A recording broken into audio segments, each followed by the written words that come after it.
É uma, essa conta acadêmica é uma mão na roda, velho. Uhum.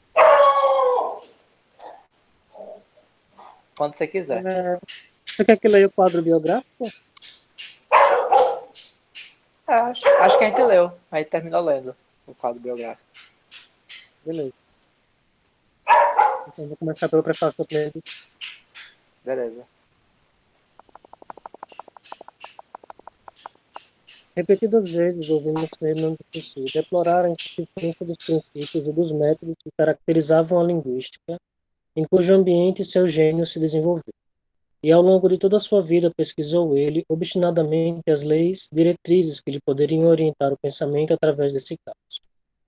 Mas foi somente em 1906 que, sucedendo a Joseph Wertheimer na Universidade de Genebra, pôde ele dar a conhecer as ideias pessoais que amadurecera durante tantos anos. Lecionou 3 cursos de Linguística Geral em 1906 a 1907,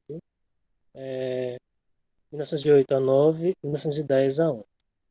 É verdade que as necessidades do programa o obrigaram a consagrar a metade de cada um desses cursos a uma exposição relativa às línguas indo-europeias, sua história e sua descrição, pelo que a parte essencial de seu tema ficou singularmente reduzida. Todos quantos tiveram o privilégio de acompanhar tão fecundo ensino deploraram que dele não tivesse surgido um livro. Após a morte do mestre, esperávamos encontrar-lhe nos manuscritos cortesmente postos à nossa disposição pela senhora de Sucy a imagem fiel, ou pelo menos suficientemente fiel, de suas geniais lições. Entrevíamos a possibilidade de uma publicação fundada no simples arranjo de anotações pessoais de Sucy, combinadas com as notas de estudantes. Grande foi a nossa decepção, não encontramos nada ou quase nada que correspondesse aos cadernos de seus discípulos. Fernando de Sucy ia destruindo os borradores provisórios em que traçava a cada dia o esboço de sua exposição. As gavetas de sua secretária não nos proporcionaram mais que esboços assaz antigos, certamente tão destituídos de valor, mas que era impossível utilizar, certamente não destituídos de valor, mas que era impossível utilizar e combinar com a matéria dos 3 cursos. Essa verificação nos decepcionou tanto mais quanto obrigações profissionais nos haviam impedido quase completamente de nos aproveitarmos de seus derradeiros ensinamentos, que assinalam na carreira de Fernando de Sucy uma etapa tão brilhante quanto aquela, já longínqua, em que tinha aparecido a memória sobre as viagens. Você sabe o que são voyelles? Acho que viagem mesmo, não é não? Deixa eu ver aqui, porque eu queria.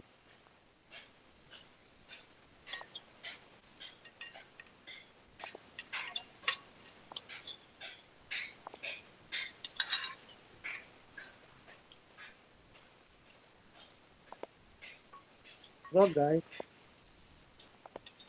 É o quê? memória, são vogais.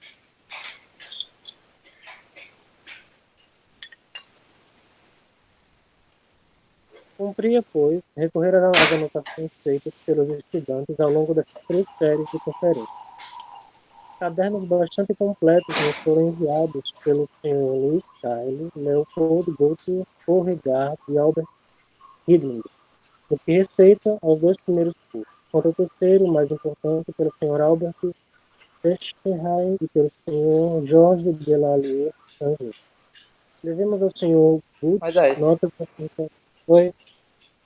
É, eu não estou conseguindo entender muito você lendo. Você sabe dizer se é o microfone? Não sei se é o microfone. Você está conseguindo me entender bem falando? Agora sim, agora eu tô conseguindo, antes não tava não. Ah, eu acho que é porque eu deixei o celular longe. Devemos ao Sr. Butch notas acerca de um ponto especial. Fazem todos jus à nossa sincera gratidão. Exprimimos também nossos mais vivos agradecimentos pelo Sr. Jules Ronjat, o eminente romancista que teve a bondade de rever o manuscrito antes da impressão e cujos conselhos nos foram preciosos. O que iríamos fazer desse material? Um trabalho crítico preliminar se impunha. Era mister para cada curso e para cada pormenor do curso, comparando todas as versões, chegar até o pensamento do qual tínhamos apenas ecos, por vezes discordantes. Para os 2 primeiros cursos, recorremos à colaboração do Sr. Riedling, um dos discípulos que acompanharam o pensamento do mestre com o maior interesse. Seu trabalho nesse ponto nos foi muito útil. No que respeita ao terceiro curso, Secherai levou a cabo o mesmo trabalho minucioso de colação e arranjo. Mas e depois? A forma de ensino oral, a miúdo em contradição com o livro, nos reservava as maiores dificuldades. E, ademais, Fernando de Saussure era um desses homens que se renovam sem cessar. Seu pensamento evoluía em todas as direções, sem com isso entrar em contradição consigo próprio. Publicar tudo na sua forma original era impossível. As repetições inevitáveis numa exposição livre. Os encavalamentos, as formulações variáveis teriam dado a uma publicação que tal um aspecto heteróclito. Como é?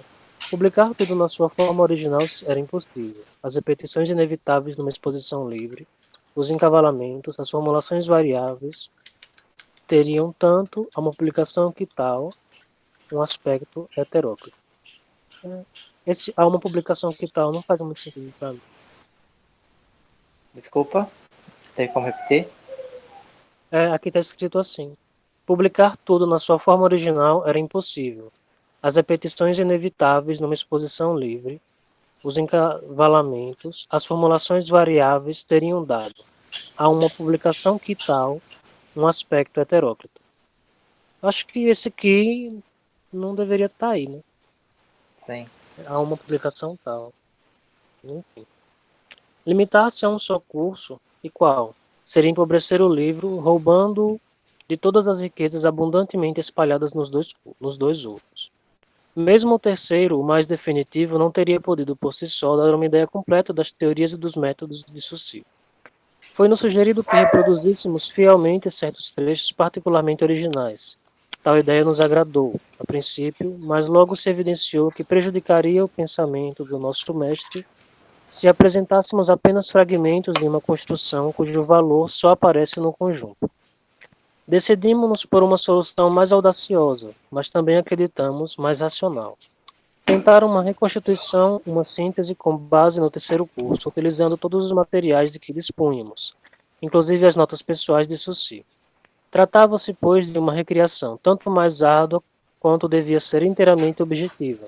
Em cada ponto, penetrando até o fundo de cada pensamento específico, cumpria, à luz do sistema todo, tentar ver tal pensamento em sua forma definitiva, isentado das variações, das flutuações inerentes à lição falada.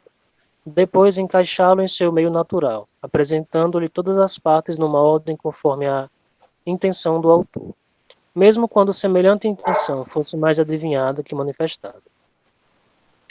Desse trabalho de assimilação e reconstituição nasceu o livro que ora apresentamos, não sem apreensão ao público erudito e a todos os amigos da linguística.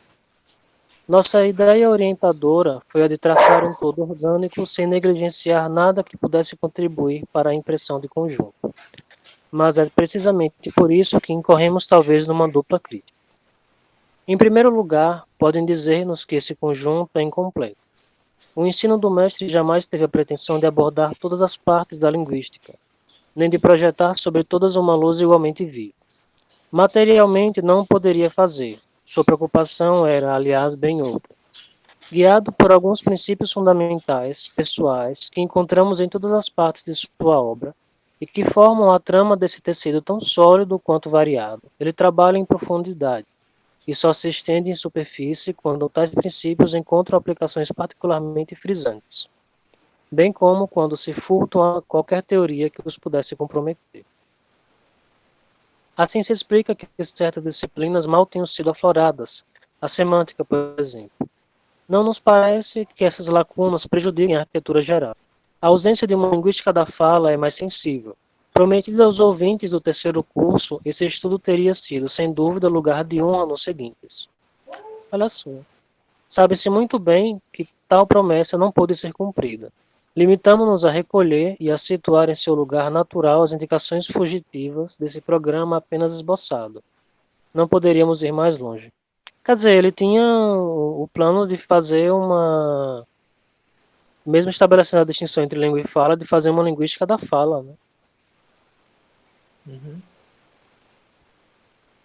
Inversamente, censurar-nos-ão, talvez, por termos reproduzido desenvolvimentos relativos a pontos já adquiridos antes de Sucy.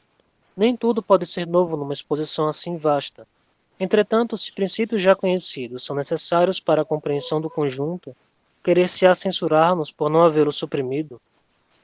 Dessarte, o capítulo acerca das mudanças fonéticas encerra coisas já ditas, e quiçá de maneira mais definitiva. Todavia, além do fato de que essa parte oculta numerosos pormenores originais e preciosos, uma leitura mesmo superficial mostrará o que sua supressão acarretaria. Por contraste, para a compreensão dos princípios sobre os quais Saussure assenta seu sistema de linguística estática. Sentimos toda a responsabilidade que assumimos perante a crítica, perante o próprio autor, que não teria talvez autorizado a publicação destas páginas. Aceitamos integralmente semelhante responsabilidade e queremos ser os únicos a carregá-la. Saberá a crítica distinguir entre o mestre e seus intérpretes? Ficar-lhe-íamos gratos se dirigisse contra nós os golpes com que seria injusto oprimir uma memória que nos é querida. Rapaz, isso aí não foi atendido, não. Genebra, junho de 1915. Você acha? Todo mundo fala, porque Saussure isso, Saussure aquilo, a linguística de Saussure não tem Entender, história. entender. Mas a gente já sabe pelo prefácio do, da edição portuguesa que o povo pula essa parte toda que a gente tá lendo, né? Cara, realmente, porque ninguém diz isso em lugar nenhum. Não, mas até mesmo pelo que ele descreveu, o capítulo que fala sobre o que as pessoas leem está muito afastado do prefácio e do primeiro Aham, capítulo. realmente. Que é o capítulo mais fechado também. É por isso que eu, apesar dos pesares, eu sempre gosto de ler o livro de cabo a rabo. Talvez seja meu maior defeito. Mas justamente por causa desses pequenos detalhes que as pessoas não dizem, né? Uhum. É, eu vou aqui no banheiro rapidinho e já volto. Uhum. Bom banheiro pra você.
Bem-vindo de volta, minha gente. Acho que a conexão do meu celular caiu. Ah, você tá usando 3G pra conversar com a gente, é? Não, é o Wi-Fi. Ah, Só que por algum motivo o meu celular desconectou e o computador não. hum, Não mistérios sei do... eu não sei se eu apertei no botão sem querer quando eu saí. É, pode ter acontecido, porque quando você falou que iria pro banheiro, demorou, sei lá, alguns segundos, e aí você saiu. Deve ter sido isso. Bom, enfim. É, deixa eu te perguntar uma coisa que tá ligado ao grupo, mas ao mesmo tempo não tá ligado tanto ao grupo. Esses grupos estão te ajudando como? Você já consegue mensurar de alguma forma? Não, pior que, assim, concretamente ainda não. No livro que eu tô lendo sobre sintaxe, quando ele fala sobre a linguística psicologista e a linguística posterior, tem alguns tópicos que me lembram o meu projeto de mestrado. Então, eu acho que vai ser um livro legal para estabelecer alguns links, porque talvez eu consiga visualizar ali um processo que foi semelhante ao que aconteceu no cenário da sociologia daqui, do projeto do Aqui. Florentino Menezes, eu tô dizendo. Caramba, que massa, velho. É, Quem mas diria, assim, né? aham. Em relação ao texto do Bourdieu, é um texto que já faz parte do conjunto de textos que eu estava lendo, então estou só lendo mais atentamente. E eu estou lendo o Suci mais por uma questão de me aprofundar também no tema. Mas em relação sei lá, aos projetos maiores ou alguma coisa assim, na verdade eu nem consegui definir eles direito. Então eu estou lendo mais para conseguir formular melhor objeto e outras pesquisas. Não me sinto conseguindo, não consigo escrever projetos e definir objetos que eu acho que tenham ficado de fato bons. Sim. Quem diria que, de fato, a maior dificuldade da pesquisa seria montar o objeto. Uhum. Real.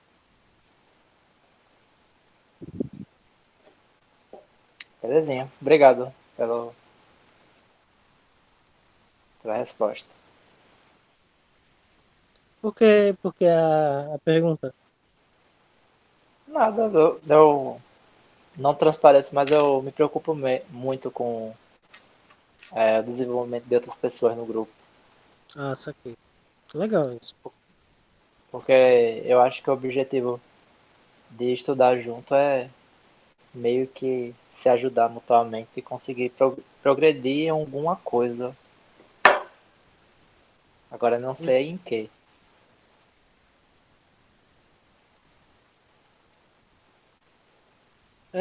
Eu acho até que as nossas conversas sobre sociologismo e tal me ajudaram bastante a definir o projeto que eu escrevi com o mestrado da UFPE. Eu só não consigo estabelecer uma conexão direta, mas depois, pensando sobre, eu acho que eu consegui formular aquilo por conta das reuniões, de voltar a coisas que eu já sabia, tentar formular.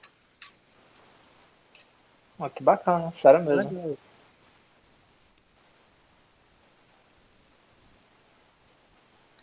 Mas espero que também consiga fazer isso. Quer dizer, já tenho um objeto histórico, mas eu queria um objeto não histórico. Uhum. Enfim, vamos nessa. É. Bom, aqui na segunda edição não introduz nenhuma modificação essencial e tal, e na terceira só algumas correções de pormenor. Introdução. Capítulo 1. Visão geral da história da linguística. A ciência que se constituiu em torno Ah, dos fatos da língua, como é? Eu ia falar, presta atenção. Olha só o que é o capítulo um, velho. O capítulo um é uma visão geral da história da linguística. Como é que tem gente que diz que lê Saussure e fala que Saussure inventou a linguística? Sendo que o próprio Saussure, no livro dele, se fosse a única coisa que que você fosse ler, ele tem um capítulo dedicado para fazer uma visão geral da história da linguística até ele. Aham. Enfim, pode continuar. A ciência que se constituiu em torno dos fatos da língua passou por três fases sucessivas antes de reconhecer qual é o seu verdadeiro e único objeto. Começou-se por fazer o que se chamava de gramática. Esse estudo, inaugurado pelos gregos e continuado principalmente pelos franceses, é baseado na lógica e está desprovido de qualquer visão científica e desinteressado da própria língua.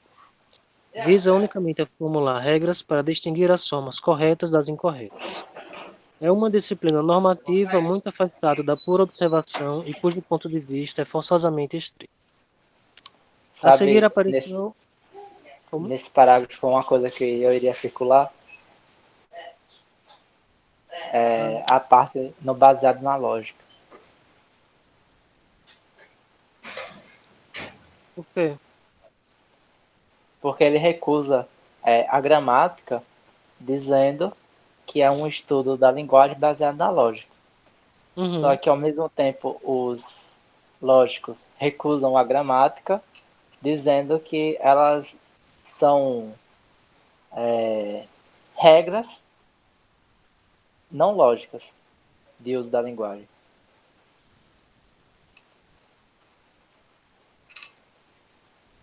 É, faz sentido para mim. Aí esse seria um termo que eu iria circular. Tentar entender de onde parte essa noção da gramática ser uma análise lógica, baseada em lógica da linguagem. Uhum. Enfim, era só isso. Será que essa gramática a que ele se refere se parece com as gramáticas que a gente tem hoje? Então, pela história lá que a gente sabe, como ele está falando dos gregos, ele está falando de Dionísio Tirax, que é esse estudo inaugurado pelos gregos, que tem as categorias mais ou menos próximas das nossas, que é de substantivo, verbo, adjetivo, tem as categorias próximas das nossas. E uma outra gramática que a gente também pode pensar, só que ele não está falando aí, mas que de fato liga lógica e gramática de maneira profunda, é a gramática de Port Royal. Uhum. Enfim, mas uma coisa que eu circularia, porque para mim uma das grandes dificuldades é descobrir o significado dessa palavra. E um significado técnico, não um significado de dicionário. Ou seja, o que lógica significa como uma disciplina, vamos dizer, do conhecimento humano. O que significa lógica? Uhum. Não, olha só para pontuar isso. Beleza, obrigado. É, a seguir apareceu a filologia. Já em Alexandria havia uma escola filológica, mas esse termo se vinculou sobretudo ao movimento criado por Friedrich August Wolff a partir de 1777 e que prossegue até nossos dias. A língua não é o único objeto da filologia, que quer antes de tudo fixar, interpretar, comentar os textos. Este primeiro estudo a leva a se ocupar também da história literária, dos costumes, das instituições, etc. Em toda parte, ela usa seu método próprio, que é a crítica. Se Aí aborda pausa. questões. Percebe que quando eu digo que a gente faz uma espécie de filologia, mas não sabe nada de filologia? É justamente Sim, por conta disso. eu tava lembrando isso que você falou quando a gente leu o texto do Malberg, né? Sim, enfim, tá bom. Tem todas as técnicas que a gente precisa, que supostamente a gente tenta fazer. Mas a gente Aham. não tem uma matéria de filologia no curso de filosofia da UFS. E tem Engraçado. ainda tem matérias de filologia, tipo no curso de letras. Tem. Filologia não foi extinta, não. É um ramo independente. Saquei. Ele vai dizer aí também sobre isso. Só que na história do surgimento, ela veio antes. Seria mais ou menos o seguinte: a física veio antes da química, mas a física ainda existe. Uhum. Mas eu vou deixar de interromper, tô interrompendo muito. Não, mas é de boa, eu gosto de ver os comentários. Aqui, quando ele fala em crítica, eu me lembro do que o Malberg falou da crítica dos textos, que é a comparação entre os textos. Me parece que é isso, né? É isso, é isso mesmo. E É. na letras tem uma matéria chamada crítica literária. Então a crítica literária é essa crítica mesmo. A de comparar Então, texto. isso, é por isso que é interessante ter essa conversa. O objetivo da filologia, de uma certa maneira, é promover uma crítica literária. Mas toda a crítica literária não é reduzida à filologia. Ela meio que ganha uma autonomia e meio que se desenvolve outras técnicas de fazer crítica literária. Saquei. A filologia seria um método histórico de crítica literária, mas se Uhum. desenvolveram outros. Quem pode dizer isso com mais detalhes para você é o Marcos, porque ele pegou a matéria de crítica literária do curso de letras. E ele se Sim, tô interessou ligado, eu lembro. muito, sim, e ele se interessou muito por uma escola que é o formalismo russo, que tenta estabelecer a crítica literária através de enxergar padrões formais entre os textos. Então não é mais uma análise histórica.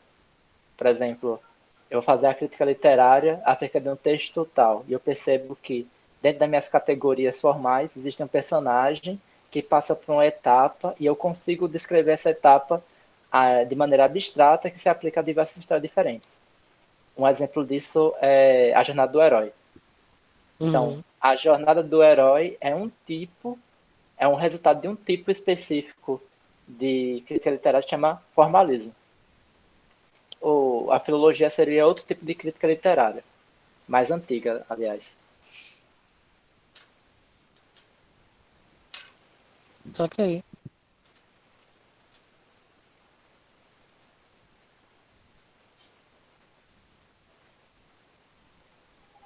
Bom, vou continuar lendo. Uhum.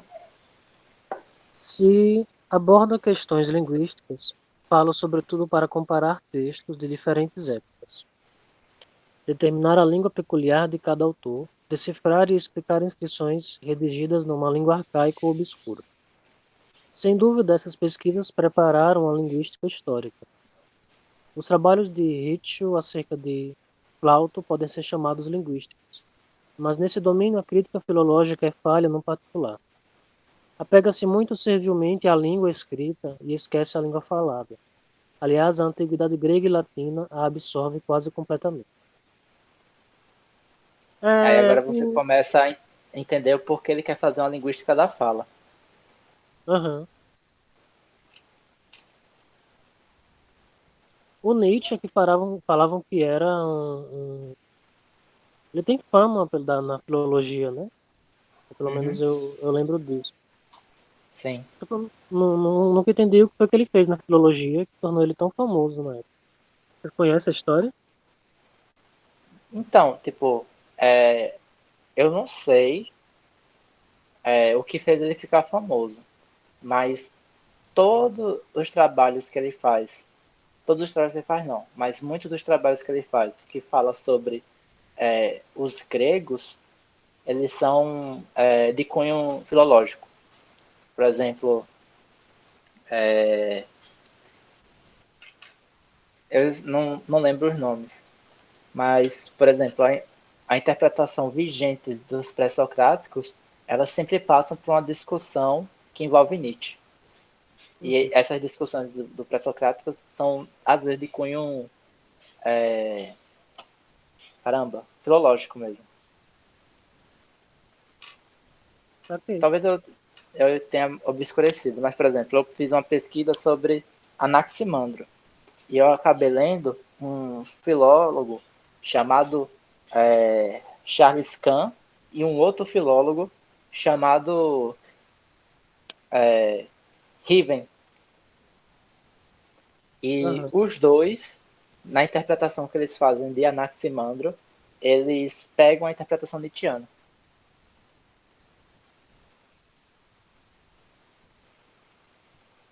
Ok, ok, sim. Eu lembro que quando eu entrei no curso, o Rodrigo também formou um grupo de estudo para ler Nietzsche, sobre o pré-socrático. Uhum. Bom, enfim. O terceiro período começou quando se descobriu que as línguas podiam ser comparadas entre si. Tal foi a origem da filologia comparativa, ou da gramática comparada. Em 1816, numa obra intitulada Sistema da Conjugação do Sânscrito, Franz Bopp estudou as relações que unem o sânscrito ao germânico, ao grego, ao latim, etc.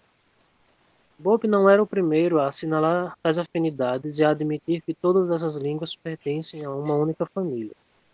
Isso tinha sido feito antes dele, notadamente pelo orientalista inglês W. Jones.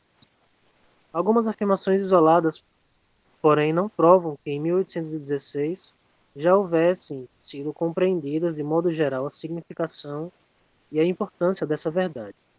Bob não tem, pois, o mérito da descoberta de que o sânscrito é parente dos certos idiomas da Europa e da Ásia, mas foi ele quem compreendeu que as relações entre línguas afins podiam tornar-se matéria de uma ciência autônoma. Esclarecer uma língua por meio de outra, explicar as somas de uma pelas somas de outra, eis o que não fora ainda feito. É interessante que eu vou lendo e parece que eu estou lendo sobre antropologia. Mas faz todo sentido, né? Porque boa parte da antropologia que você estudou é antropologia estrutural. É, é. Não, eu pode, desculpa dizer. Não, mas eu já expliquei também o porquê de eu ficar impressionado. É porque na minha cabeça, linguística é uma coisa muito afastada das ciências sociais. E, Sem nenhum motivo mesmo. Ela simplesmente era uma área que parecia distante. Aí eu não consigo me impedir de ler e de ficar assim, caramba, mas. não, eu acho que linguística, de um certo ponto, ela está numa posição tão delicada quanto a lógica. Só que a lógica ela tem dificuldade maior de não ser tão fácil identificar o que é lógica. Eu não acho tão fácil identificar o que é lógica. Uhum, Já a linguística, pelo menos, é mais fácil, no meu ponto de vista. Mas, por exemplo, existem abordagens puramente formais da linguística. A abordagem mesmo que você olha e você bate o olho, parece que você está lendo lógica, mas não é lógica, é linguística. Só que é linguística formal. uhum, E a lógica também, a lógica tem essa parte formal, ela também tem a parte dela que é mais próxima do discurso, que é muito diferente da parte formal, que é aquela lógicazinha que a gente vê lá no COP. E ela tem a lógica que se aproxima mais da matemática. saquei. Não é aquela coisa que eu falei na reunião passada, tipo, o assunto é transcendental. As abordagens dos assuntos é que, de certa maneira, se diferem entre si.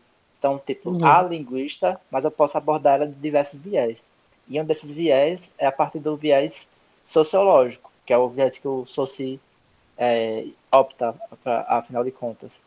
Mas, por exemplo, tem o Chomsky. E o Chomsky não trata com a linguística no viés sociológico. Ele trata no viés formal barra neurocognitivo. O assunto é o mesmo, só que a abordagem e a maneira de tratamento mudam radicalmente entre um e outro.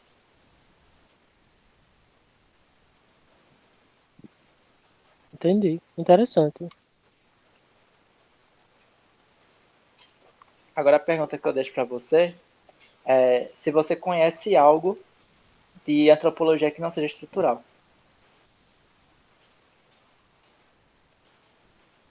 Eu conheço os outros autores que são pré-estruturalistas. Ah, tudo bem então. A escola funcionalista, a, a escola que está relacionada com o que é interpretativa, compreensiva, do Gertz, que pega do Weber. E esse texto lembra esse tipo de antropologia?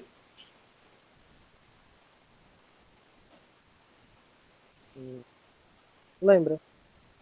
Ah, então tá bom. Lembra porque está falando sobre linguagem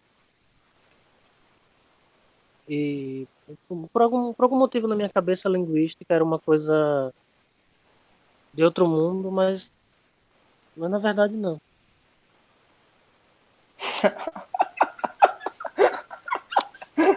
Boa. Não sei. Mais coisas que ainda te parecem ser de outro mundo. Deixa eu ver. Física quântica, Certo. é, sei lá, engenharia de computação, Entendi. essas Entendi coisas. mesmo agora.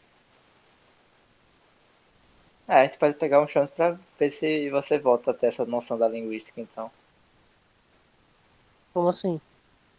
A gente pega um texto do Champs e começa a ler, pra você ter essa impressão de outro mundo acerca da linguística. Ué, por quê? Porque eu acho que a abordagem do Chomsky a respeito da linguística ela é diferente a ponto de causar esse estranhamento. Ok. Que é, como eu disse antes, o paradigma que o Saussure usa, querendo ou não, é um paradigma social. O paradigma que o Chomsky vai utilizar para fazer linguística, pelo menos nos textos que eu li dele, é o paradigma das ciências formais barra as ciências biológicas. Uhum. Pô, interessante. Realmente bem interessante.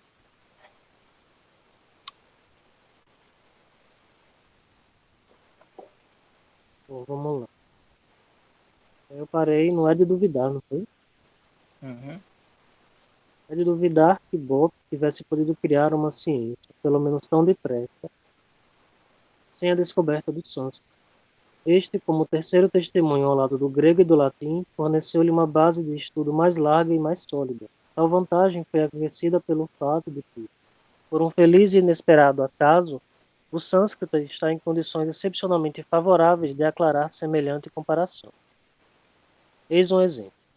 Considerando-se o paradigma do latim, genus, genere, genera, genara, genere, etc., e do grego, genei, genes, genel, estas séries não dizem nada quando tomadas isoladamente ou comparadas entre si. Mas a situação muda quando se aproxima a série correspondente do sânscrito. Ganas, ganasas, ganase, ganasso, ganasa, etc. Basta uma rápida observação para perceber a relação existente entre os paradigmas grego e latino. Velho, Você consegue perceber assim? Então, eu ri pra caramba, velho, quando eu li essa passagem. Por causa do seguinte. Quando eu vi o latim e o grego, eu já fiz várias relações, não sou totalmente Aham, independente. Os dois começam com a letra G, tem a letra N em a maior parte do radical, para não falar todos. O E também faz parte do radical. Então não é radicalmente diferente. Aí ele joga como se de fato fosse duas coisas totalmente diferentes. O rinoceronte é uma banana que você está tentando realmente. comparar. E ele joga o sânscrito, que é o mais diferente deles. Acho que o que ele quer dizer é que, observando o quanto é diferente, mas ao mesmo tempo lembra, dá para ver o quanto o grego e o latim são próximos, né? Eu acho que é isso que ele quer dizer.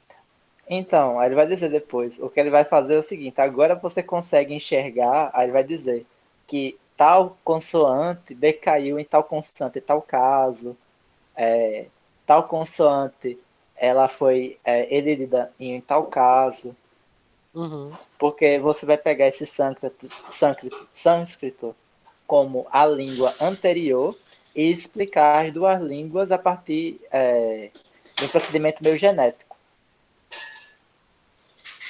Ok. Só que, novamente, não está óbvio assim que ele terminou esse ponto. Ele vai dizer daqui a pouco.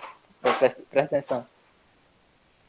Admitindo-se provisoriamente que Ganas represente a forma primitiva, pois isso ajuda a explicação, conclui-se que um S deve ter desaparecido nas formas gregas Genéseos, etc. Cada vez que ele se achasse colocado entre duas vogais. Conclui-se logo daí que, nas mesmas condições, o S se transformou em R em latim. Depois, do ponto de vista gramatical, o paradigma sânscrito dá precisão à noção de radical, visto corresponder elemento a uma unidade, gamas, perfeitamente determinável e fixa. Somente em suas origens conheceram o grego e o latim o estado representado pelo sânscrito. É então pela conservação de todos os S indo-europeus que o sânscrito se torna, no caso, instrutivo. Não há dúvida que em outras partes ele guardou menos bem os caracteres do protótipo. Assim, transtornou completamente o sistema vocálico. Mas, de modo geral, os elementos originários conservados por ele ajudam a pesquisa de maneira admirável. E o caso o tornou uma língua muito própria para esclarecer as outras, num sem número de casos. Ok. Desde o início, vê-se surgirem ao lado de Bopp linguistas eminentes. Jacob Grimm, o fundador dos estudos germânicos. Sua gramática alemã foi publicada em 1822 e 1836. Pott, cujas pesquisas etimológicas colocaram uma quantidade considerável de materiais ao dispor dos linguistas. Cujos trabalhos se ocuparam ao mesmo tempo da linguística e da mitologia comparada. Os indianistas Bentley e Alfred, etc. Por fim, Olha, entre os últimos representantes. Como? talvez seja interessante para você esse Kuhn. O Kuhn. É, Por quê? por causa da mitologia comparada. É real. Por quê? Interessante ver o que ele fala. Porque me parece que uma mitologia comparada é um subtópico de antropologia. É sim. E, e isso pode dar sentido a. Eu tô especulando. Pode dar um sentido maior à investigação feita por Bourdieu, na qual ele cria os mitemas. É o Levi-Strauss. Oh, desculpa, ele destrou, foi mal.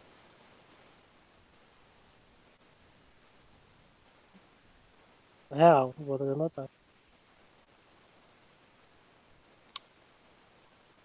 Porque o Levi-Strauss também tem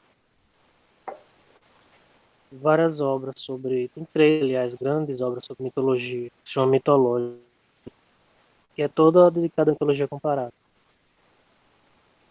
Sim. Então é interessante ver a relação. Por fim, entre os últimos representantes dessa escola, merecem citação particular Max Müller, G. Curtius e August Schleicher. Os três, de modos diferentes, fizeram muito pelos estudos comparativos. Max Müller os popularizou com suas brilhantes conferências, Lições sobre a Ciência da Linguagem, 1816 em inglês. Não pecou, porém, por excesso de consciência. Curtius, filólogo notável, conhecido sobretudo por seus princípios de etimologia grega, 1879, foi um dos primeiros a reconciliar a gramática comparada com a filologia clássica.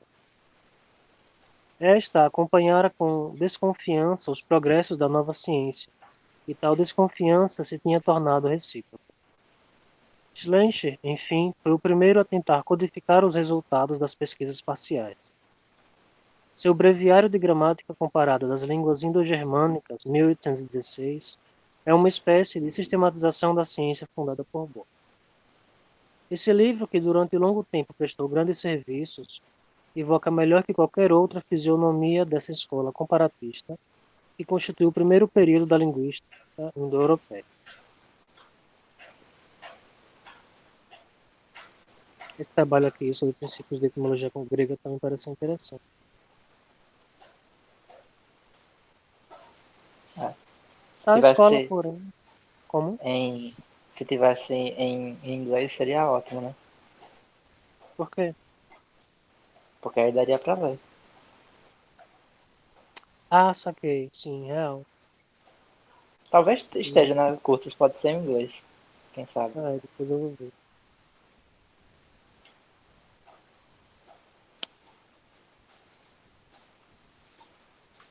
Tal escola, porém, que teve o mérito incontestável de abrir um campo novo e fecundo, não chegou a constituir a verdadeira ciência da linguística.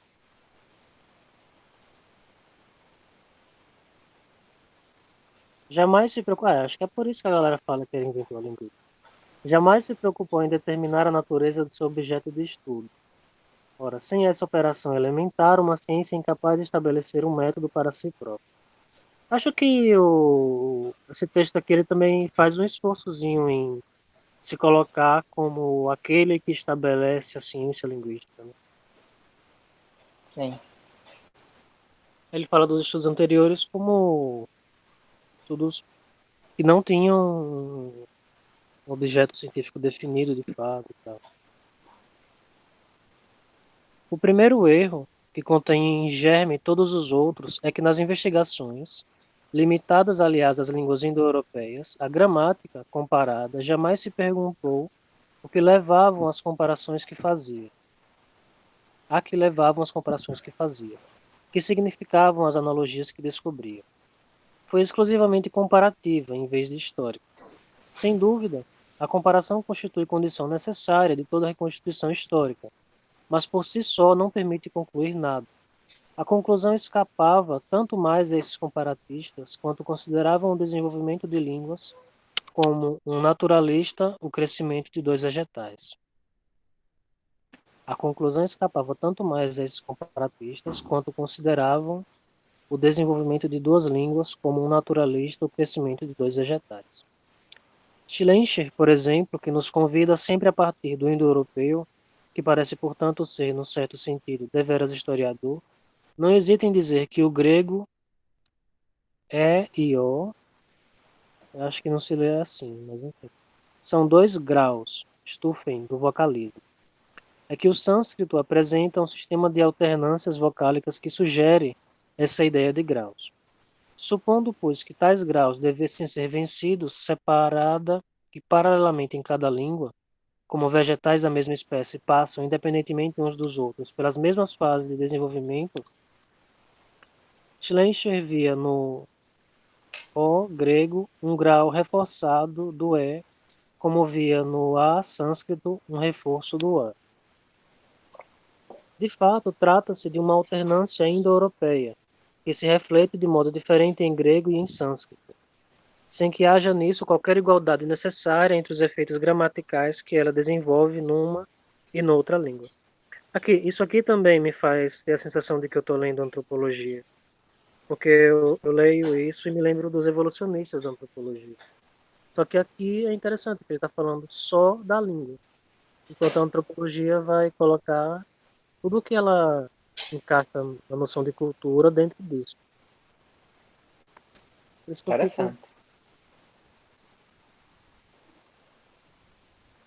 Esse método exclusivamente comparativo acarreta todo um conjunto de conceitos errôneos, que não correspondem a nada na realidade e que são estranhos às verdadeiras condições de toda a linguagem. Considerava-se a língua como uma esfera à parte, um quarto reino da natureza. Daí certos modos de raciocinar que teriam causado espanto em outra ciência. Olha, Hoje não isso se... aqui, isso aí é engraçado de novo. Quando eu li, também eu repreendo essa parte. É, você entendeu a parte que ele quis dizer um quarto reino da natureza?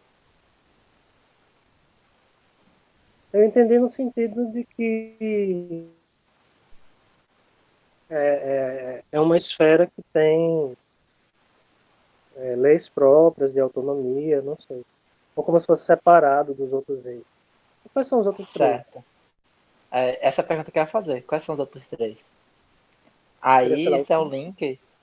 Ah. Pro Frege, por exemplo. O Frege tem uma teoria dos três reinos.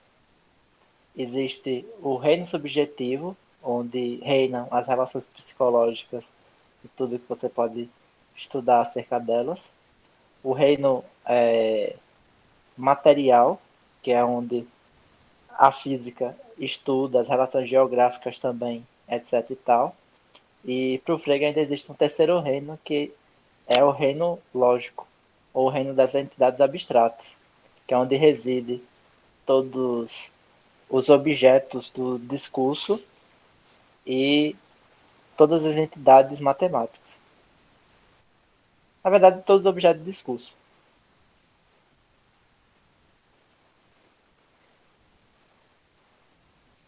Uhum. E aí ainda existiria um quarto reino da natureza para o Saussure, que seria o reino da linguagem. Achei interessante essa passagem. Porque isso não é só uma doutrina do Frege, não. Tem outros caras que também defendem uma certa divisão em três reinos da natureza. O Durkheim, me parece que ele também faz essa distinção Ah, entre que massa. o biológico, o psicológico e o social.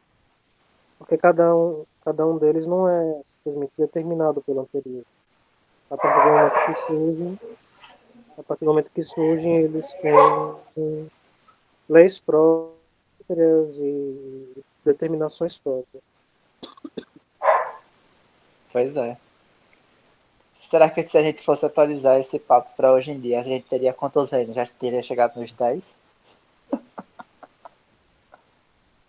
Rapaz, por quê? É porque, olha, pelo menos o do Cain, existe um reino que o Frege não contemplava. E vice-versa. Uhum. O reino do Cain não contempla o reino do Frege. Então a gente poderia simplesmente fazer meio É, que. não, mas eu acho que eu não tenho muita certeza disso não. Essa lista que eu fiz ela não pretende ser exaustiva não.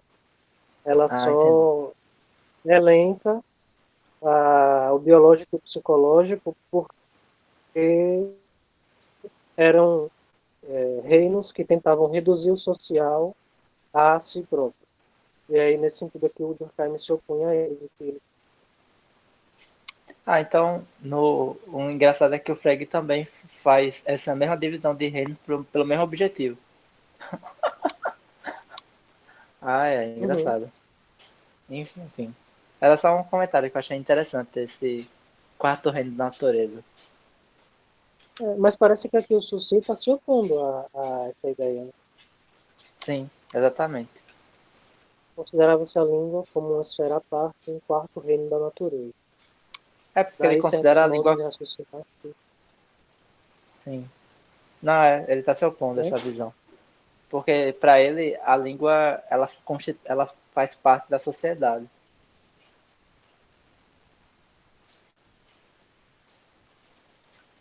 Ok.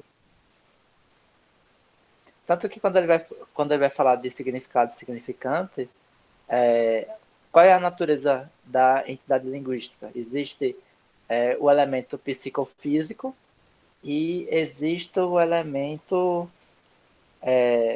Esqueci o segundo elemento. Mas ele não diz, por exemplo, que o significado é uma coisa distinta da natureza psicofísica. Ok, entendi. De fato.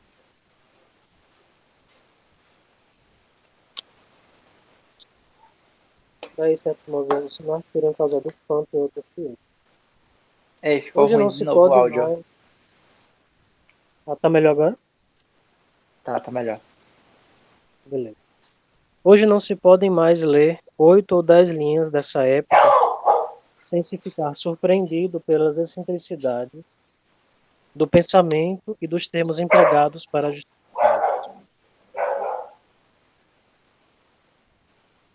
Isto metodológico, porém, há certo interesse em conhecer esses erros. Os erros de uma ciência que principia constituem a imagem ampliada daqueles que cometem os indivíduos empenhados nas primeiras pesquisas científicas.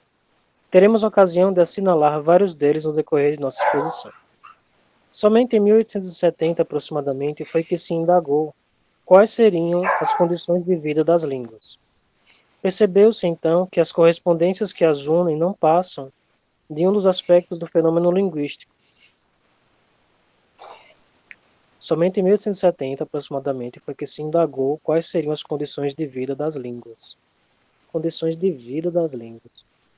Percebeu-se, então, que as correspondências que as unem não passam de um dos aspectos do fenômeno linguístico, que a comparação não é senão um meio, um método para reconstituir os fatos. Ficou meio confuso esse parágrafo para mim. Você entendeu o que Você ele quer dizer achou? com condições de vida da língua? Eu interpretei como condições de existência, razão de ser das línguas. Pode ser. Percebeu-se, então, que as correspondências que as unem não passam de um dos aspectos do fenômeno linguístico, e a comparação não é senão um meio, um método para reconstruir os fatos. A linguística, propriamente dita, Eu como? imagino o seguinte: para você fazer uma comparação, você dá como dado as duas línguas, mas nunca se pergunta o porquê as duas línguas existem, né? Uhum. Acho que é isso. Eu acho que faz sentido.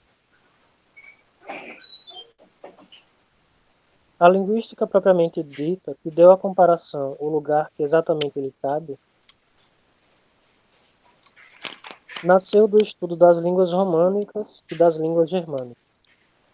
Os estudos românicos, inaugurados por Diez, sua gramática das línguas românicas data de 1836 e 1838, contribuíram particularmente para aproximar a linguística de seu verdadeiro objeto.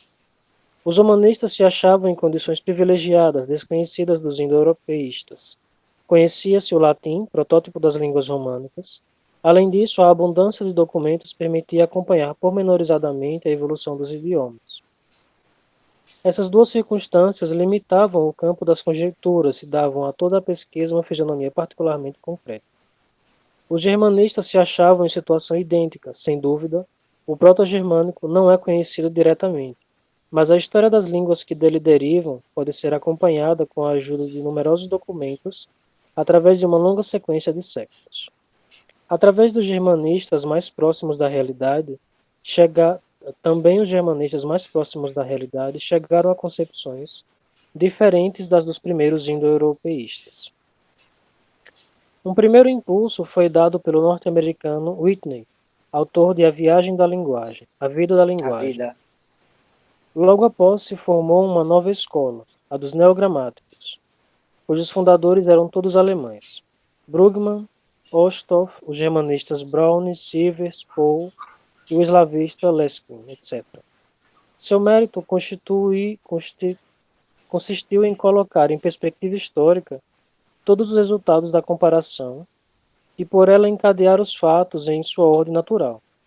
Graças aos neogramáticos, não se viu mais na língua um organismo que se desenvolve por si, mas um produto do espírito coletivo dos grupos linguísticos. Ao mesmo tempo, compreende-se quão errôneas e insuficientes eram as ideias da filologia e da gramática comparada. Entretanto, por grandes que sejam os serviços prestados por essa escola, não se pode dizer que tenha esclarecido a totalidade da questão, e ainda hoje os problemas fundamentais da linguística geral guardam a solução.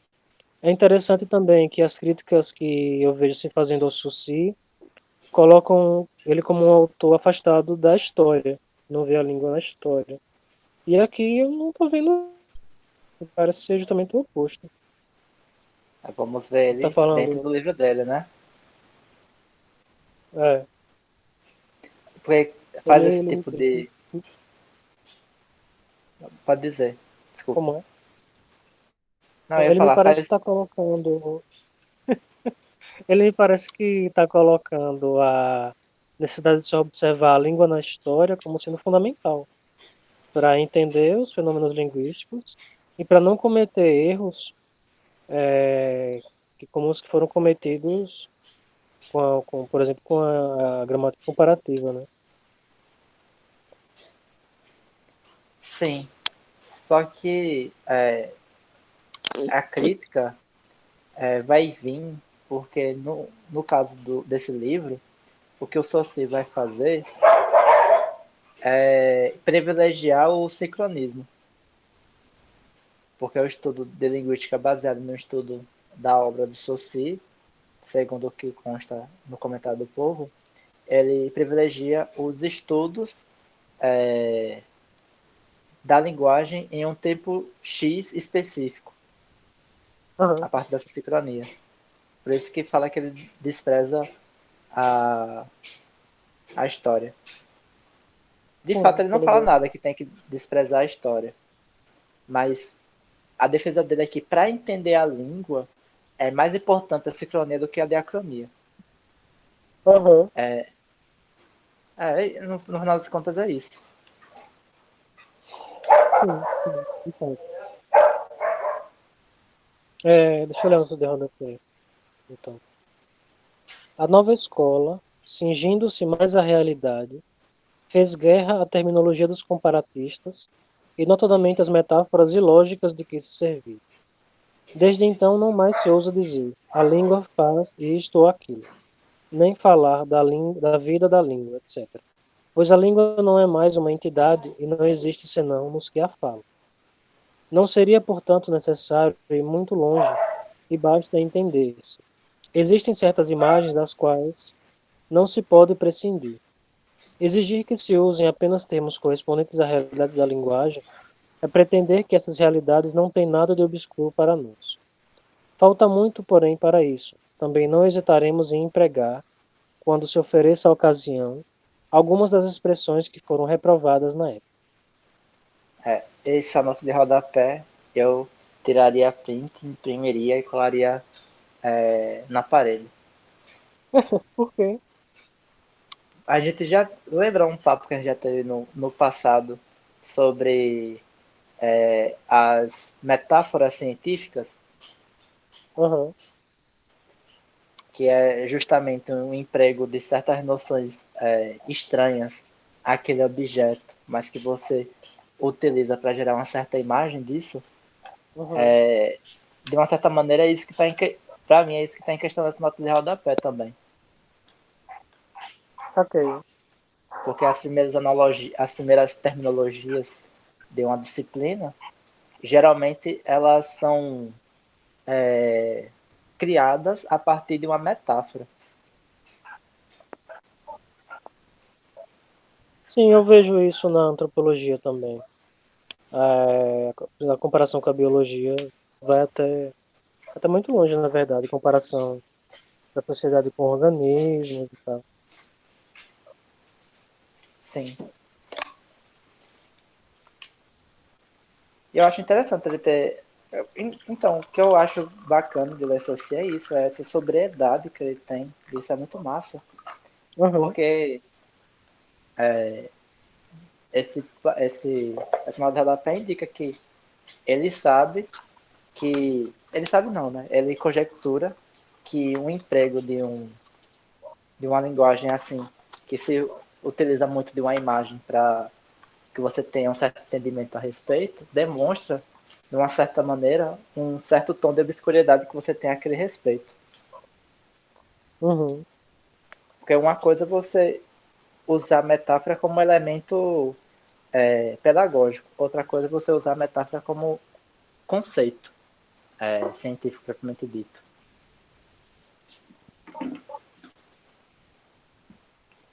Sim, saquei. Legal.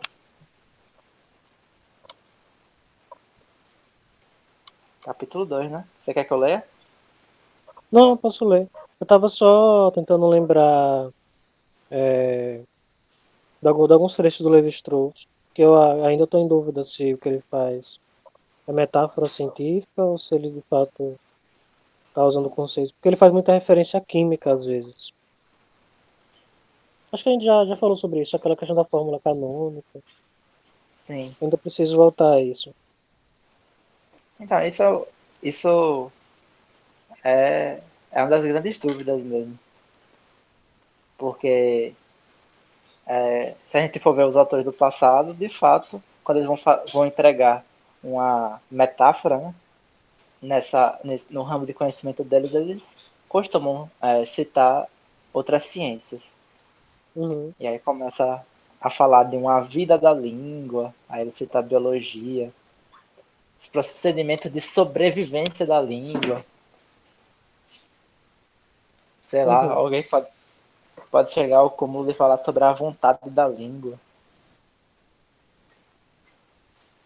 Sim, sim, de fato.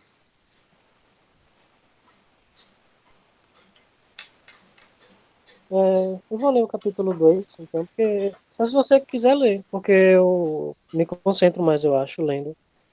Tudo bem, então pode ficar à vontade. Beleza. Matéria e tarefa da linguística. Suas relações com as ciências conectas. A matéria da linguística é constituída inicialmente por todas as manifestações da linguagem humana, quer se trate de povos selvagens ou de nações civilizadas, de épocas arcaicas, clássicas ou de decadência, considerando-se em cada período não só a linguagem correta e a bela linguagem, mas todas as formas de expressão. Isso não é Pausa. tudo. Desculpa usar esse operador pausa.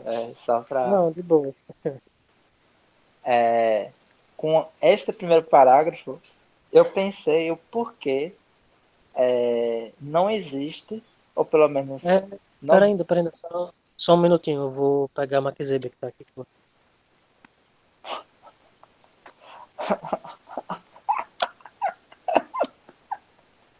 Certo.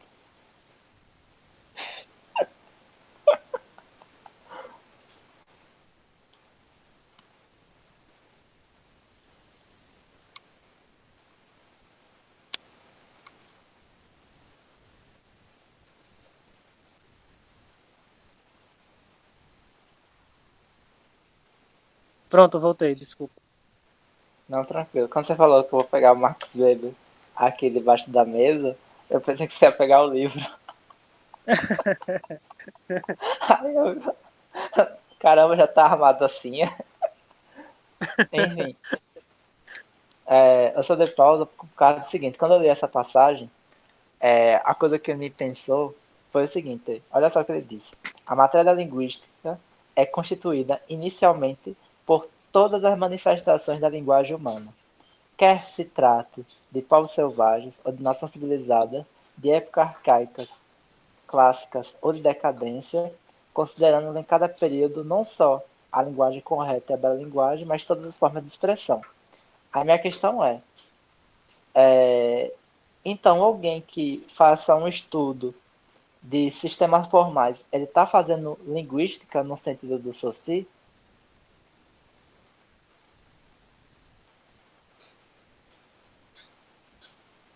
É, porque é uma manifestação da linguagem humana, né? Sim, apesar de ser artificial, ele não coloca nenhuma barreira quanto a isso. É. Assim, talvez a gente tenha que levar em consideração também a questão de isso não existir na época dele, né? Mas Mas mesmo assim, pense no seguinte, tudo bem que não existia o conceito de sistema formal, ou pelo menos ele não poderia ter acesso. Mas já existiam ciências em que empregava certos sinais específicos, com significados bem específicos e com uma organização sintática própria, uhum. o que constitui, de uma certa maneira, de uma linguagem. Eu acho que nesse sentido me parece que sim. Parece ser matéria da linguística. Sim. Eu estou perguntando isso porque às vezes eu me pergunto se o que eu quero de fato buscar com aquilo que eu falei para você não seria uma espécie de linguística da ciência. Não da ciência, mas linguística da linguagem científica. Uhum. Ou uma linguística da. Uma linguística da linguagem científica. Algo desse tipo.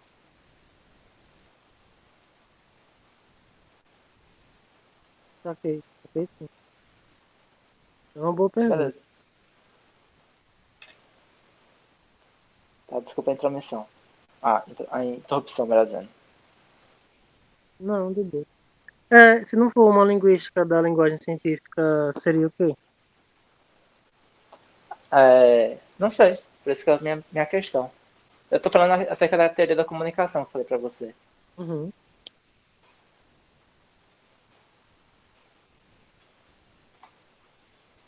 Bom, continua. Isso não é tudo.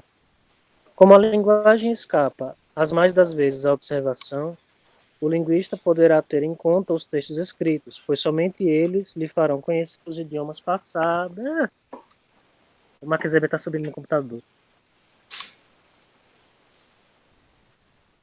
Eita, pera ainda, não sei mais qual é a página. Acho que é a página anterior. A minha tela meio que travou. Eita, Tá vendo, Mark Zuckerberg, o que você fez?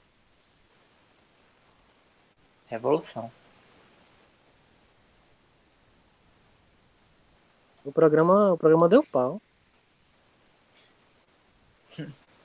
Deixa eu ver se abre aqui então. Só porque o gato pisou em cima. É cachorro, ele é maior que o gato. Ah, sim. Caramba, o cachorro tava subindo em cima do céu.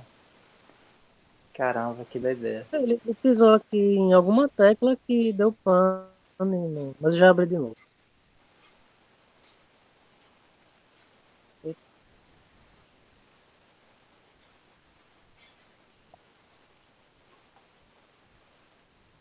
pronto. Tá conseguindo ver? Então sim.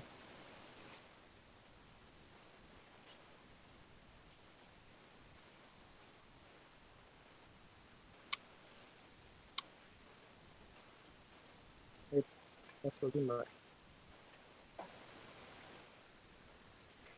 Isso não é tudo. Como a linguagem escapa, as mais das vezes, à observação, o linguista deverá ter em conta os textos escritos, pois somente eles lhes farão conhecer os idiomas passados ou distantes. A tarefa da linguística será: a. Fazer a descrição e a história de todas as línguas que puder abranger, o que quer dizer, fazer a história das famílias de línguas e reconstituir, na medida do possível, as línguas mães de cada família. B. Procurar as forças que estão em jogo, de modo permanente e universal, em todas as línguas e deduzir as leis gerais, às quais se possam referir todos os fenômenos peculiares da história.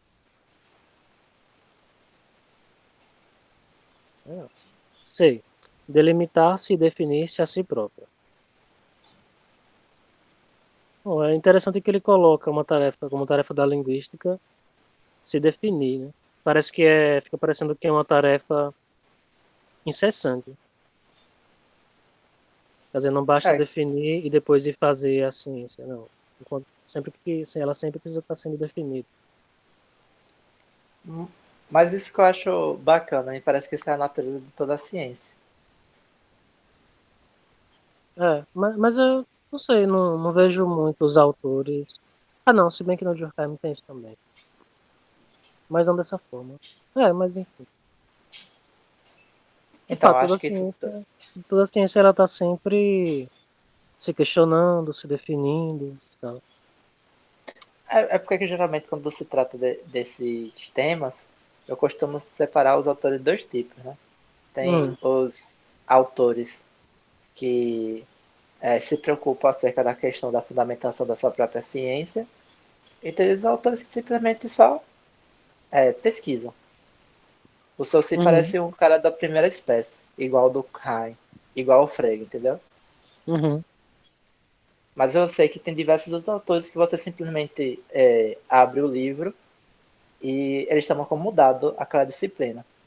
E que tomam como dado os conceitos que aquela disciplina está se debruçando. Mas ainda sim, assim, nesses autores, você pode perceber que ao longo do tempo, a noção dos conceitos que eles estão lidando estão mudando hardamente de significação. uhum, Por exemplo, em alguma época, alguém poderia dizer que a física era o estudo da matéria, mas hoje isso não pode mais ser aplicado com a mesma universalidade.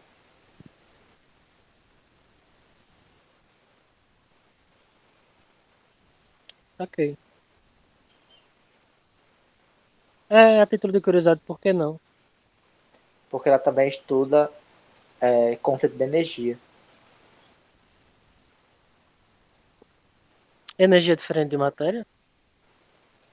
É, vamos dizer que, como conceito, mas elas são conversíveis uma à outra, através da equação de Einstein. Ou seja, você pode transformar energia em matéria, você pode transformar matéria em energia. Mas conceitualmente são coisas distintas. Uhum. E o conceito de Ok. energia é relativamente recente na história da física. A primeira Sim. formulação dele parece que foi feita por Leibniz. Sério, por Leibniz? Leibniz não chamava de energia, chamava de vis viva. Hum. Porque de onde surgiu o conceito de energia? Surgiu da necessidade de se criar uma quantidade abstrata que, enquanto some uma determinada grandeza, essa quantidade abstrata aumenta, como se fosse uma espécie de armazenamento, entendeu? Uhum. Ou seja, você tinha quantidades mensuráveis e uma certa quantidade de algum tipo de coisa que você estava mensurando diminui. Mas assim que você faz uma determinada ação, aquela mensuração que diminuiu volta a ter todo a sua potência que tinha anteriormente. Então eles empregavam o conceito de energia para dizer acerca dessa coisa que ela serve como equilíbrio para as proporções. Para as proporções não, para as mensurações. Tá, eu falei muito Ok. abstrato. Mas, por exemplo, Não, mas eu entendi. ah, tranquilo então. Não, mas se você quiser dar um exemplo, é bom também. Não, o exemplo mais trivial que tem é o conceito de energia cinética e energia potencial. A energia cinética é aquela que você consegue medir a partir do movimento de um corpo. Todo corpo que está em movimento tem potencialmente, não, potencialmente não, ele tem uma energia cinética, certo? Uhum. Mas existe uma diferenciação entre corpos que não estão em movimento. Porque tem corpos que não estão em movimento, que eles continuam não tendo movimento, enquanto tem outros que basta eu mudar uma condição, eles começam a se movimentar. Por exemplo, se eu deixar o livro em cima da mesa, o livro em cima da mesa, ele vai ter energia cinética zero. Certo? Concorda? Uhum. Da mesma forma que se eu pegar esse mesmo livro e segurar ele na mão, acima do chão, ele também vai ter energia cinética zero. Mas vamos supor que eu retire a minha mão. Ele vai começar a ter energia cinética, né? Uhum. Aí a pergunta é, como ele conseguiu essa energia cinética? Aí eles pressupõem que esse livro que está na sua mão, ele tinha uma energia potencial que ela foi obtida quando você levantou esse livro do chão. E quando você Saquei. solta ele, a energia potencial se converte à energia cinética. De certa maneira que, se você somar todas as energias potenciais com energia cinética, eles permanecem constantes. Então, nenhuma energia é criada ou destruída nesse sentido. Uhum. Ok, eu me lembro disso do ensino médio. Assim, o conceito de energia não foi explicado, né? Mas desse raciocínio eu me lembro. Sim, não, eu não estou falando que é explicado, não. Estou falando qual era o dispositivo que fez as pessoas criarem o termo de energia. Aham. Na verdade, isso também explica uma coisa que eles chamam de momento. Enfim. Ok. Mas hoje em É, dia, se você quer definição termodinâmica de energia, geralmente associam energia à temperatura, e temperatura é o grau de movimento cinético das partículas. uhum. Enfim, falei muita besteira, vamos lá. Não, mas de boa, tá interessante. Vamos lá. A linguística tem relações bastante estreitas com outras ciências, que tanto lhe tomam emprestados como lhe fornecem dados. Os limites que a separam das outras ciências não aparecem sempre nitidamente. Por exemplo, a linguística deve ser cuidadosamente distinguida da etnografia e da pré-história, onde a língua não intervém senão a título de documento. Distingue-se também da antropologia, que estuda o homem somente do ponto de vista da espécie, enquanto a linguagem é um fato social. Agora, eu queria te perguntar uma coisa. Eu não entendi muito bem a necessidade de distinguir a linguística da pré-história, velho. Como é que o povo associa a linguística com pré-história?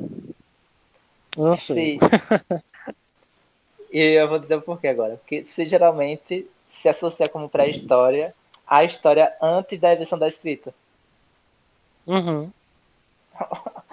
Tá certo. É, real. Pode Eu continuar. não sei o que você entender. Eu fico imaginando o indivíduo que confunde linguística com o pré-história. Tá certo. Uhum. Ai, ai. Pode continuar. Enfim. E aqui, quando ele fala da antropologia que estuda o homem somente do ponto de vista da espécie, eu acho que ele está pensando mais na antropologia biológica que na antropologia cultural, não sei. Você acha que o conceito de antropologia cultural, o conceito de homem é mais abrangente do que a espécie? O conceito de quê? De homem é mais abrangente do que a de espécie? É, não sei, mas acho que a gente teria que pensar em termos do conceito de cultura. Não, tudo bem. Mas a questão é, objetivamente falando, não no sentido que essa maneira de cultura é subjetiva, mas tipo, extensionalmente falando, esse é o termo que eu quero usar. Os indivíduos que a antropologia estuda inclui alguém mais ou alguém menos do que os indivíduos que a gente entende por ser da espécie humana? É, bom, ela busca em outras espécies, o mesmo que ela encontra na gente, que ela chama de cultura ou de realidade simbólica, aquela capacidade que eu falei de simbologizar. Só que até Então, onde eu por que? sei, nenhuma outra espécie tem não. Certo. Aí a pergunta seria, então por que chamar de antropologia então? Como assim? Porque o termo antropologia pressupõe discurso sobre o homem. Isso é Ah, uma sim. disciplina. Não sei. Inicialmente tinha dois nomes, antropologia, acho que na França, e na Inglaterra era etnologia, ou era o contrário. E no início, de fato, os estudos se concentravam, pelo menos nas antropologias mais iniciais, se concentravam só no homem mesmo, até onde eu sei. Acho que o termo veio um pouco daí. Não me lembro bem da origem do termo antropologia. E depois disso, o termo simplesmente ficou. Tá. Confuso, né? Aí começa a se colocar as questões das distinções entre antropologia e sociologia. É, é. Tem gente que defende que não tem nenhuma distinção, enquanto outros defendem que sim, enfim. Engraçado. Agora, isso que ele colocou é que eu não entendi. Antropologia estuda o homem do ponto de vista da espécie. Ah, ele pode estar querendo dizer enquanto a especificidade da espécie humana, ou algo assim. Ou talvez. Mas porque, tipo, a antropologia. e a antropologia biológica, ela também estuda o homem do ponto de vista evolutivo, diferentes espécies de hominídeo e tal. Então, nesse sentido, ela é sim uma antropologia que não se concentra no aspecto simbólico. E aí seria a antropologia cultural, que é a antropologia que a gente estuda majoritariamente no Brasil. Mas tem também a vertente da antropologia biológico-evolutiva. E que as primeiras antropologias, eu penso que eram mais voltadas para a biológica. Nos Estados Unidos ela é mais forte, esse traço da antropologia. É, pra, E aí pra ser sincero, quando, por isso que eu penso que nesse sentido, é que ele deve estar falando nessa antropologia biológica. Ele está pensando espécie no sentido da evolução das espécies mesmo. Enquanto não aí sei. por isso que ele opõe essa antropologia que estuda o homem enquanto espécie, quer dizer, enquanto mais voltado ao biológico, opõe a linguagem, que é um fato social, que é como o Durkheim define o objeto da sociologia. Eu Bom, confesso que quando eu li isso, não li com essa carga toda, não. Quando eu li, eu mais contrapus com a antropologia filosófica, que é uma outra área que tem, que estuda o homem não sobre o ponto de vista da espécie, mas sobre o ponto de vista da existência. uhum, Por exemplo, a antropologia filosófica não tá interessada do homem como totalidade, como pode dizer? O homem como totalidade, tipo,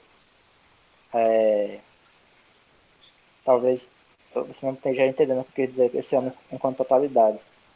Porque o homem enquanto totalidade pode ser estudado biologicamente, que é o que você está interpretando nisso. Mas ele também enquanto totalidade, ou seja, enquanto espécie, pode ser estudado de outras maneiras, entendeu?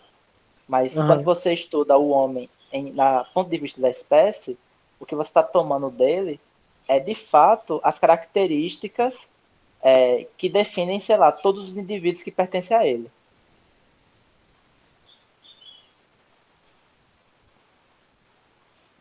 Saquei. Mas talvez eu que esteja interpretando de uma maneira bem específica. Porque eu não a princípio, eu não associo espécie à biologia, não, porque parece. Eu associo espécie a mais as categorias de especificação de universal. Uhum, entendi. É, faz sentido que você associe a isso. É por causa do Aristóteles, né? É, você é da É verdade. filosofia e tal. Sim, é verdade. Bom, Mas talvez ele esteja falando da antropologia evolutiva mesmo. eu penso que sim. Até porque ele opôs aos fatos sociais. Deve-se, então, incorporá-la à sociologia. Que relações existem entre a linguística e a psicologia social?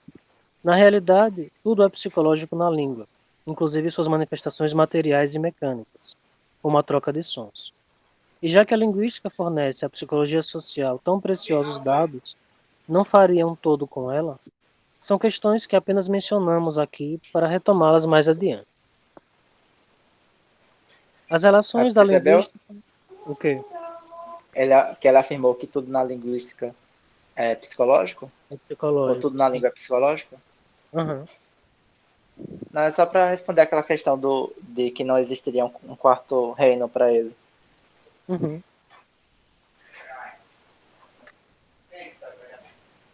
As relações da linguística com a fisiologia não são tão difíceis de discernir. A relação é unilateral, no sentido de que o estudo das línguas pede esclarecimentos da fisiologia dos sons, mas não lhe fornece nenhum. Em todo caso, a confusão entre as duas disciplinas se torna impossível. O essencial da língua, como veremos, é estranho ao caráter fônico do signo linguístico. Aqui ele já coloca a separação entre a língua e a fala. Quanto à filologia, já nos definimos. Ela se distingue nitidamente da linguística, Eu malgrado não os acho que. pontos de... Eu ainda acho que não é aí que está a distinção entre língua e fala. Não, esse explicitamente não, mas eu penso que ele já dá um toque, né? Ele fala do caráter fônico do signo. Sim, mas ou é outra lembra. parada? Sim, mas, por exemplo, lembra da discussão que a gente teve? Por exemplo, o papagaio, ele consegue reproduzir sons que a gente consegue reconhecer foneticamente dentro da nossa língua. Mas se Uhum, você fosse descrever ele pelo aparato da fisiologia do som, o som que ele produz é muito diferente do som que nós produzimos. uhum, Então, o que há de essencial no entendimento da língua não envolve necessariamente a fisiologia do som. Da mesma forma que a gente aqui está se comunicando a partir de um aparelho eletrônico que está emitindo um som a partir de ímãs que está acoplado dentro de uma coisa que a gente chama de som, de fone. uhum. Então, o dispositivo que a gente está utilizando para se comunicar a partir da língua não é igual fisiologicamente ao som que a gente produz com a nossa boca quando está pessoalmente. Sim, sim, de fato é uma distinção diferente mesmo, da língua e fala. Porque a fala está mais para o aspecto prático da língua, né? Sim, que é a manifestação individualizada de cada um de nós, da língua. Sim, Ela está bem mais envolvida com a língua nesse sentido. uhum. É, realmente. Mas, mas pode ser essa distinção que você falou dentro de língua e fala, mas talvez eu esteja lendo essa parte com os olhos de Jacobson, que Jacobson faz uma crítica semelhante a isso, que ele quer fazer uma escola fonética. O que é fonética? Ele quer estudar as características sonoras fundamentais para o entendimento da língua, e não simplesmente uma descrição fisiológica dos sons. Uhum. Não, E aí, mas isso faz sentido com o contexto que a gente estava lendo mesmo, porque ele está falando da fisiologia mesmo.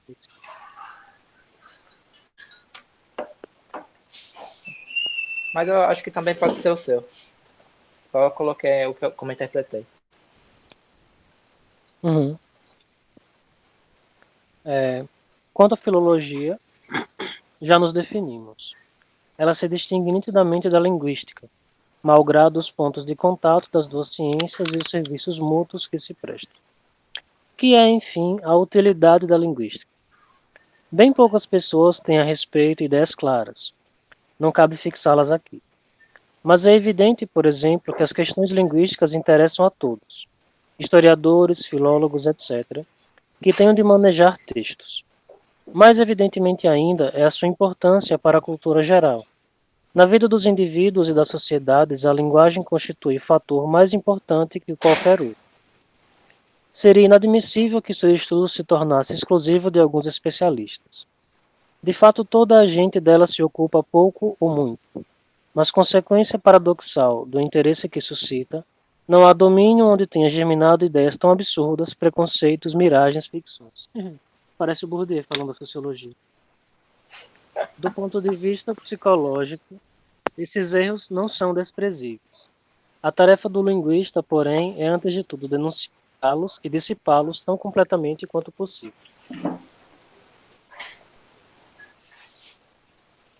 Esses são os capítulos que estão sendo curtos até, né? Assim, Uhum. nesse ano. Agora o terceiro vai ser longo. Quer parar por aqui já?